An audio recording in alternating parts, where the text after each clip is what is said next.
Welcome to Akeru news.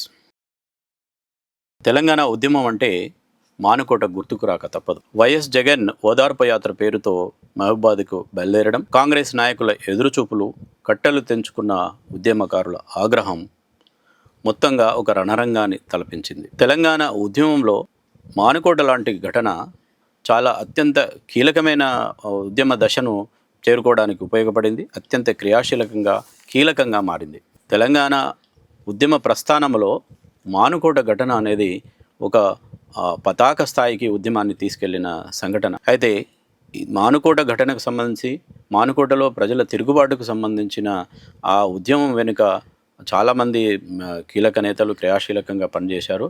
ఆ క్రియాశీలకంగా పనిచేసిన నాటి తెలంగాణ జేఏసీ నాయకులు డోలి సత్యనారాయణ గారు ఇప్పుడు మన ఆకేరు స్టూడియోలో ఉన్నారు. ఆయనతో మాట్లాడి తెలంగాణ ఉద్యమ విశేషాలని తెలుసుకుందాం. నమస్తే. నమస్తే. ఎట్లున్నారే? ఫైన్. తెలంగాణ ఉద్యమంలో చాలా క్రియాశీలకంగా పనిచేశారు. ముఖ్యంగా తెలంగాణ జేఏసీ నాయకులుగా మానుకోట ఉద్యమం సంబంధించి ఒక్కసారిగా కట్టలు తెంచుకున్న ఉద్యమకారుల ఆగ్రహము నిజంగా ఈ తెలంగాణ యొక్క ఆవిష్కరణ, తెలంగాణ రాష్ట్రానికి సంబంధించిన యాస్పిరేషన్ని మానుకోట ఘటన రూపంలో బయటకు వచ్చింది. ఆ రోజు అసలు ఏం జరిగింది? వాస్తవంగా ఏంటంటే తెలంగాణ రాష్ట్ర ప్రకటన December 9 చిదంబరం ప్రకటన వచ్చేది, అది అందరికీ విదితమే. తర్వాత ఈ రాజకీయ పార్టీలకు సంబంధించినటువంటి అన్ని కూడా 9 ప్రకటనను వ్యతిరేకిస్తూ ఆంధ్ర నాయకత్వాలు, ఈ మొత్తం రాజకీయ పార్టీలలో ఉన్న ఆంధ్ర నాయకత్వాలు, ప్రజాప్రతినిధులు అందరూ కూడా రాజీనామాల పరంపర కొనసాగించి December 9 నుంచి డిసెంబర్ అంటే 13 రోజుల వ్యవధిలోనే అనేక మంది రాజీనామాలు చేసి ఈ ప్రకటనను వెనక్కిచ్చేంత వరకు, అంటే December 23 చిదంబరం ప్రకటన వెనక్కి తీసుకున్నాడు. ఎట్లా వెనక్కి తీసుకున్నాడంటే ఈ ఏకాభిప్రాయం రాలేదు, రాజకీయ పార్టీల యొక్క సమ్మతిని తీసుకోవాల్సి ఉంటుంది, తదనంతరం తెలంగాణ ప్రక్రియ ఆలోచిస్తామని చెప్పి. అంటే మొత్తం తెలంగాణ మొత్తం కూడా భగ్గుమంది. పార్లమెంటు సెషన్లో తెలంగాణ ఎంపీలు తెలంగాణ కావాలని, ఆంధ్ర ప్రాంతం, రాయలసీమ ప్రాంతం ఎంపీలు మాకు ఉమ్మడి ఆంధ్రప్రదేశ్ ఉండాలని ఒక డిమాండ్ చేయాలి. యాక్చువల్గా December 3 శ్రీకాంతాచార్య చనిపోయింది. దాంతో కొద్దిగా బాగా టెంప్ట్ అయ్యే అప్పుడు కేసీఆర్ ఆమరణ దీక్ష అనంతరం ఒక ప్రకటన అయితే జారీ చేశారు. తర్వాత జరిగిన నేపథ్యంలో రాజకీయ పార్టీలన్నీ కూడా నిట్టడి చీరలో చీలిపోయినాయి. మొత్తం కాంగ్రెస్ పార్టీ, తెలుగుదేశం పార్టీ 2 కాళ్ళ సిద్ధాంతం తోడిపోయింది. మిగతా అన్నీ అంటే ఈ ప్రాంతానికి సంబంధించినటువంటి ప్రజలు తెలంగాణ కావాలనేటువంటి ఆ డిమాండ్, ప్రజా డిమాండ్కు తలవక తప్పలేదు. ఈ పరిస్థితులలో పార్లమెంటులో ఈ వైఎస్ జగన్మోహన్ రెడ్డి ప్లకార్డులు పట్టుకున్నాడు, సమైక్యాంధ్ర కావాలని చెప్పేసి. వీడికి వచ్చిన తర్వాత వైఎస్ రాజశేఖర రెడ్డి మరణం తర్వాత జరిగినటువంటి మరణాలను, అంటే ఓదార్పు యాత్ర పేరుతోటి మహబూబాద్ ప్రాంతంలో సుమారుగా 27 మంది ఏమో చనిపోయినట్లుగా గుర్తించి, చనిపోయిన కుటుంబాలను ఓదార్చేందుకు ఓదార్పు యాత్ర పెట్టారు. జేఏసీలన్నీ కూడా నిర్మాణం అయినాయి కాబట్టి జగన్ను ఓదార్పు యాత్రతో మానుకోటలో అడుగుపెట్టే ప్రసక్తే లేదని చెప్పేసి డిమాండ్, అంటే జేఏసీ ప్రకటనలు జారీ చేయడం జరిగింది.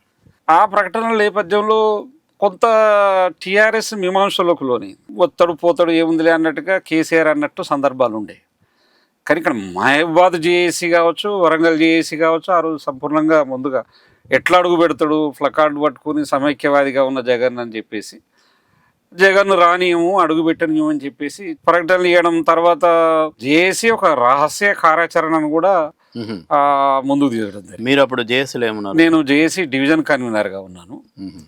సో ఎట్టకేలకు కేసీఆర్ కూడా ఎట్లా అడుగుపెట్టనియొద్దనేటువంటి ఆలోచనలోకి రావడం, టీఆర్ఎస్ పార్టీ కూడా జేఏసీలో అంతర్భాగం.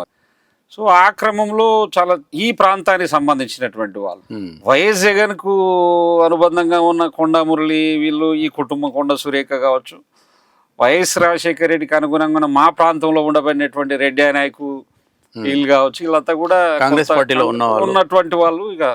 ఇక జగన్ వర్గంగా ఉన్నటువంటి వాళ్ళేమో మొత్తం ఒక అధికారమైనటువంటి ఎట్లా అడుగు పెట్టనియరు ఏందని చెప్పేసి ఒక రకమైనటువంటి తీవ్రమైన చర్చను లేవనెత్తించింది.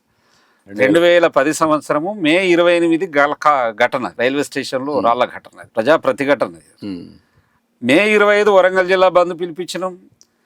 26న అడ్వకేట్స్ ఉస్మానియా కాకతీయ యూనివర్సిటీకి సంబంధించిన విద్యార్థులు కూడా పెద్ద భారీ ఎత్తున ప్రదర్శనలు చేసిండ్రు. 26న మేము కూడా బంద్ పిలిపించినాం. అంటే మేము దరిదాపుగా మే 16-17 నుంచే ఒక కార్యాచరణ రూపొందించినాం. జేఏసీ పిట్టల రవీందర్ గారు ఉండే, తర్వాత మా ప్రాంతంలో ఉన్న జేఏసీ నాయకులందరం కూడా దరిదాపుగా ఓ పక్క నిర్బంధాలు, తర్వాత బంధుల్లో వివిధ రకాలైనటువంటి వాహనాలను విధ్వంసం చేసిన సందర్భాలు, ఆ రైల్వే స్టేషన్లో జగన్ వస్తే చెప్పుల మూటలు ఎదురైతే అని చెప్పేసి ఇట్లా కొన్ని, అంటే ఒక నిరసన ప్రక్రియలు, ఓ పక్క బంధులు, ఓ పక్క ముట్టడులు, మరో పక్క పేపర్ ప్రకటనలు, ఇవన్నీ కూడా రాస్తారోకాలు జరుగుతున్న సందర్భం. అంటే ఒక మానుకోట సంబంధించినటువంటిది వరంగల్ జిల్లా ఒక రాష్ట్ర వ్యాప్తంగా అయిపోయింది జగన్ అడుగుపెట్టనీయమని. మొత్తం 10 జిల్లాలకు సంబంధించినటువంటి జేఏసీ నాయకత్వం అంతా కూడా చాలా ఉమ్మడిగా ముక్త కంఠంతో సమైక్యవాది మానుకోట్లో అడుగుపెట్టి ముచ్చటి లేదు, పెట్టనీయము అని చెప్పి. అంటే ఇక మేము స్థానికంగా ఉండబడిన నాయకత్వము, రాష్ట్ర నాయకత్వం రహస్యంగా ఒకవేళ వస్తే తిత్తని ఆ రోజు నిజంగా కూడా ఒక 3000 మంది పోలీసులతోటి చాలా నిర్బంధాన్ని అంటే కొనసాగించాం. మేము 2 రోజుల ముందే దరిదాపుగా ఒక అండర్గ్రౌండ్లో పోయిన ఒక రహస్య ప్రాంతంలో ఉన్నాం. ఈ కార్యాచరణ ఎట్లా దీన్ని అమలు చేయాలని చెప్పేసి కొనసాగిస్తున్నట్టు నేపథ్యం. మే 27వ తారీఖు రోజు టీఆర్ఎస్ అధినాయకత్వం అంతా కలిసి వచ్చింది. అప్పుడు మా ప్రాంతానికి సంబంధించిన ప్రజాప్రతినిధి 1,00,000 మందితోటి మీటింగ్ పెట్టాలి, తర్వాత ఓదార్పు యాత్రతోటి జగన్ అక్కడ మొత్తం కూడా తిప్పాలనేటువంటి పెద్ద ఎత్తుగడని. ఓకే, నాకు చాలామంది టీఆర్ఎస్ నాయకులందరూ కూడా పెద్ద పెద్ద నాయకులు వాళ్ళందరూ ఎట్లా మరి ఈ 1,00,000 మందితోటి ఒక కాంగ్రెస్ పార్టీ పెద్ద సమూహాన్ని దించుతుంది, మనం ఎట్లా ఎదుర్కోగలుగుతాం అనేటి ఒక మహబూబాద్ ప్రాంతము ఒక మంచి, ఎందుకంటే మేము అక్కడ తెలంగాణ ఉద్యమానికి సంబంధించినటువంటి బీజాలు 95-96 ప్రాంతంలోనే వేసాం. ఎట్లా అడ్డుకుంటాము అని అంటే ప్రజలు అడ్డుకుంటారండి. ఇప్పుడు మనం సమీకరణ చేయలేం కదా, టీఆర్ఎస్ సమీకరణ చేయలేదు, జేఏసీ సమీకరణ చేయలేదు. ప్రజలు అనేది ఉవ్వెత్తున ఒక భావోద్వేగం ఉంది. తెలంగాణకు వ్యతిరేకంగా ఉండబడినటువంటి జగన్ అడ్డుకునేటువంటి ప్రయత్నం ఉంటుందని నా నోటుకుంటే నేను ఈటల రాజేందర్ గారు చెప్పాను. నేను చాలా స్పష్టంగా ఒక కాలేజీలో సమావేశం అయితే మనం ఎట్లా దీన్ని అనుకున్నట్టుగానే ఆ రోజు అయింది. ఆ రోజు ఘటన ఏంటి అని అంటే వీళ్ళందరూ రైల్వే స్టేషన్కి వచ్చారు, అందరూ ప్రజాప్రతినిధులందరూ తెల్లారు గట్ల ఆంధ్ర నుంచి, రాయలసీమ నుంచి రాజకీయ నాయకులు వచ్చారు, జిల్లాల స్టేషన్. మాకు అంతా ఇన్ఫర్మేషన్ వస్తూనే ఉంది. మానుకోట అంతా కూడా బ్యానర్లు కట్టేసింది, మొత్తం కాంగ్రెస్ బ్యానర్లు ఎక్కడెక్కడ. ఆ రోజు ఉదయం నుంచి వివిధ రకాలైనటువంటి ర్యాలీలు కూడా ప్రారంభమైనాయి. తెలంగాణ వ్యాప్తంగా ఉండబడినటువంటి వివిధ జిల్లాల నుంచి, వివిధ ప్రాంతాల నుంచి, వరంగల్, కరీంనగర్, ఈ ఆదిలాబాదు, ఇటు ఖమ్మం, ఈ మొత్తం కూడా రంగారెడ్డి, అనేక ప్రాంతాల నుంచి కూడా అప్పటికే అరెస్టులు అవుతున్నా కూడా అరెస్టులను అధిగమించి వాళ్ళు మానుకోటకు వచ్చారు. మానుకోటకు వచ్చినటువంటి ఉద్యమకారులు కొద్దిమంది ఏమో జేఏసీ టీఆర్ఎస్ నాయకులు సెంటర్లో రైల్వే స్టేషన్ ఒకటి శ్రీనివాస థియేటర్ సెంటర్ అని ఉంటుంది, అక్కడ కూర్చొని వీళ్ళు టెంట్ వేసుకుని దాని కింద పాటలు పాడడం మొదలుపెట్టారు. ఈ ఉద్యమకారులు, ఈ చాలా భావోద్వేగంతో ఉన్నటువంటి ఉద్యమకారులు అంతా కూడా రైల్వే ట్రాక్ మీదకి వచ్చారు. రైల్వే ట్రాక్ అంతా నిండిపోయింది మొత్తం, ట్రైన్లు అటు వచ్చుడు ఇటు పోవడు. వీళ్ళంతా రైల్వే స్టేషన్ గెస్ట్ హౌస్లో అడ్డేసారు. వీళ్ళు నినాదాలు ఏంటి, జై తెలంగాణ అని అనరా అంటే జై జగన్ అని వాళ్ళు అన్నాడు. అంటే జై తెలంగాణ ఉద్యమకారులంతా జై తెలంగాణ ఓ దిక్కు మధ్యన ట్రాక్ మధ్యన డివైడర్ ఉంటుంది, ఐరన్ రాడ్. ఇటు పక్కనేమో ఉద్యమకారులందరూ కూడా జై జై జగన్ అని వాళ్ళంటే జై జగన్ కాదురా జై తెలంగాణ అనాలరా అని. అంటే ఈ నినాదం అంటే పరస్పరం, అంటే వీళ్ళు వందలాది గొంతులే, విపరీతమైనటువంటి ఒక శక్తి లెక్క అవుతాడు. ఇంకా పబ్లిక్ జైన్ అయితేనే ఉన్నారు. పబ్లిక్ చుట్టుపక్కల రైల్వే స్టేషన్ దిగ్బంధం చేసిన పోలీసులు అయినా కూడా ఆ పట్టాల మీదకి అసలు మొత్తం ఎక్కడ వాళ్ళని ఛేదించుకొని పోలీసుని నెట్టేసి మొత్తం కూడా రావడం. మానుకోటకు మహబూబాద్కు నడిబొడ్డున రైల్వే స్టేషన్, ఇటేమో పాత బజార్, ఇటు దిక్కు పాత బజార్ దిక్కు మెయిన్ ప్లాట్ఫామ్ నెంబర్ 1 దిక్కున చిన్నగా ఉండబడినటువంటి రెస్ట్ రూమ్లో దాంట్లో వీళ్ళందరూ ఎమ్మెల్యేలు అంతా కావాల్సిన ప్రజాప్రతినిధులు అంతా అడ్డేయడం జరిగింది. అంటే ఎప్పుడైతే ఈ ఘర్షణ వాతావరణం మొదలుపెట్టిందో వాళ్ళు సెక్యూరిటీ సంబంధించినటువంటి కొద్దిమంది వ్యక్తులు ఇటు దిగినప్పుడు ఆ ఉద్యమకాలను కొట్టడం జరిగింది.